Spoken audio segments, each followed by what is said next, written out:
Hello, good morning. ये PGT related civics का question है 2004 का। तो आज का हमारा क्वेश्चन है कि शासकीय विचारधारा की संकल्पना इनमें से किसका है। तो इसका ऑप्शन नंबर 3 सही है, मोस्का का।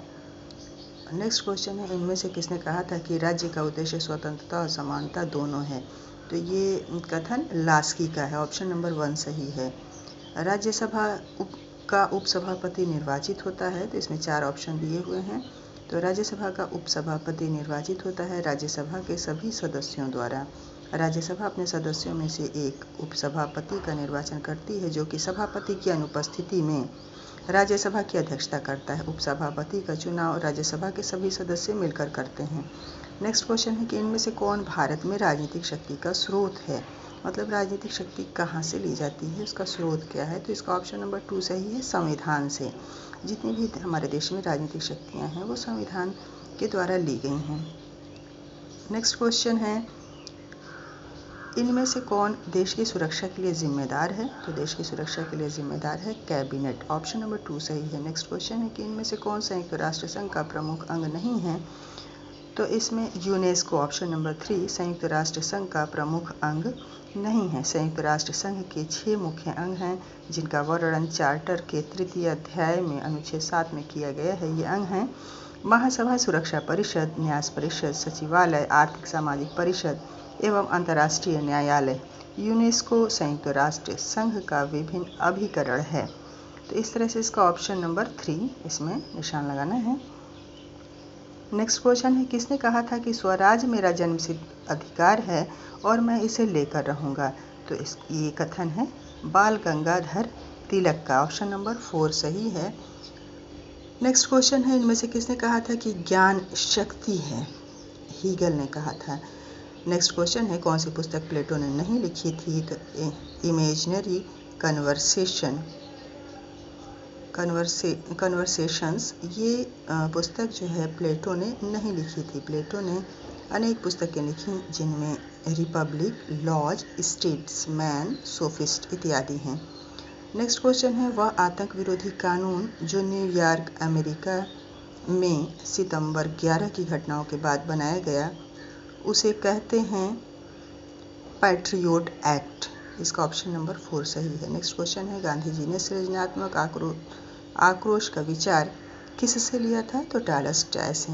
गांधी जी ने सृजनात्मक आक्रोश, ब्रैकेट में रहेगा कि अहिंसा आक्रोश में, सृजनात्मक आक्रोश का विचार टॉलस्टॉय से लिया। नेक्स्ट क्वेश्चन है, माओ ने चीन में मार्क्सवाद की स्थापना करने के लिए किस विचारक के विचार को उखाड़ फेंका। कन्फ्यूशियस।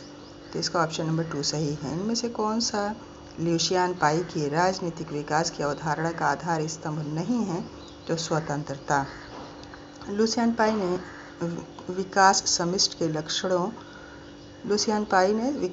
के लक्षणों समानता, क्षमता एवं विभिन्नीकरण बताए हैं, और इसका यह स्वतंत्रता नहीं बताया है। इस वजह से इसका ऑप्शन नंबर 1 सही है।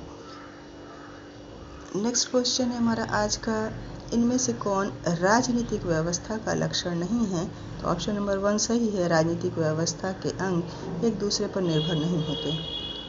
नेक्स्ट क्वेश्चन है, आधुनिक राजनीतिक विज्ञान में प्रक्रिया की संकल्पना किसने दी थी। Arthur Bentley. नेक्स्ट क्वेश्चन है, भारत में लोकतांत्रिक विकेंद्रीकरण इंगित करता है, मीन्स क्या दर्शाता है लोकतांत्रिक विकेंद्रीकरण। तो ये इसका ऑप्शन नंबर 2 सही है, पंचायती राज की व्यवस्था। लोकतांत्रिक विकेंद्रीकरण का नाम पंचायती राज के लिए बलवंत राय मेहता समिति ने दिया था। 173वां संविधान संशोधन के द्वारा पंचायती राज को संवैधानिक दर्जा प्रदान किया गया। संविधान के भाग 9 में अनुच्छेद 243 में पंचायती राज की व्यवस्था है। अनुसूची में 29 विषय रखे हैं। आज का नेक्स्ट क्वेश्चन है, बात किया जा सकता है। किसने कहा है कि रूस ने कहा है बात किया जा सकता है। नेक्स्ट क्वेश्चन है,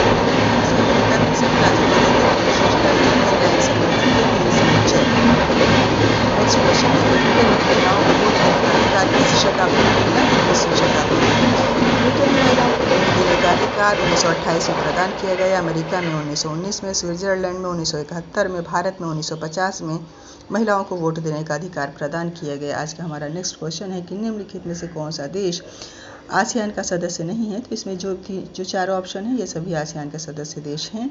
आसियान के 10 सदस्य देश हैं। तो इनके नाम है Indonesia, Malaysia, Philippines, Singapore, Thailand, Brunei, Vietnam, Laos, Myanmar, Cambodia. Next question है डिसीजन मेकिंग के संदर्भ में सेटिस्फाइसिंग का उल्लेख किसने किया था? हर्बर्ट साइमन ने। निर्णय निर्माण में संतुष्टि का सिद्धांत हर्बर्ट साइमन ने दिया था। आज का हमारा नेक्स्ट क्वेश्चन है कि इनमें से कौन सा तथ्य संघ लोक सेवा आयोग के सदस्यों के संदर्भ में सत्य नहीं है? तो ऑप्शन नंबर 3 सही नहीं है। वे प्रधानमंत्री द्वारा नियुक्त होते हैं, ये कथन सही नहीं है। इसलिए इस क्वेश्चन का आंसर होगा ऑप्शन नंबर 3। और बाकी जो 1, 2 और 4 है ये सही है कि वे राष्ट्रपति द्वारा नियुक्त होते हैं। उनकी नियुक्ति 6 वर्ष या जब तक वे 65 वर्ष के हों जो भी पहले हो के लिए होती है और वे निष्पक्ष होते हैं। तो ये 1, 2 और 4 सही है और जो 3 वाला है ऑप्शन वो गलत है। तो ऊपर यही पूछ रहा है कि लोक सेवा आयोग के संदर्भ में कौन सा कथन सत्य नहीं है। तो क्वेश्चन को ध्यान से पढ़ना होगा, ठीक है। दक्षिण अमेरिका में टलाटिलोल को संधि का संबंध किस विषय से है? परमाणु हथियार से। ऑप्शन नंबर 2 सही है। इनमें से कौन सा यथार्थवादी नहीं था? कांट, हीगल, बोसांके इत्यादि आदर्शवादी विचारक हैं, जबकि हाब्स, थुसीडाइडस, मैकियावेली यथार्थवादी विचारक हैं। नेक्स्ट क्वेश्चन है कि इनमें से किसने पोस्टकार्ब का सिद्धांत दिया था? लूथर गुलिक ने। ऑप्शन नंबर 2 सही है। पोस्टकार्ब का सिद्धांत लूथर गुलिक ने दिया था। पोस्टकार्ब अंग्रेजी के 5 अक्षरों का समूह है। Planning, organising, staffing, directing, coordinating, reporting एवं बजटिंग। तो इस तरह से यह सिद्धांत प्रस्तुत किया था लूथर गुलिक ने। आज के लिए बस इतना ही। Thank you.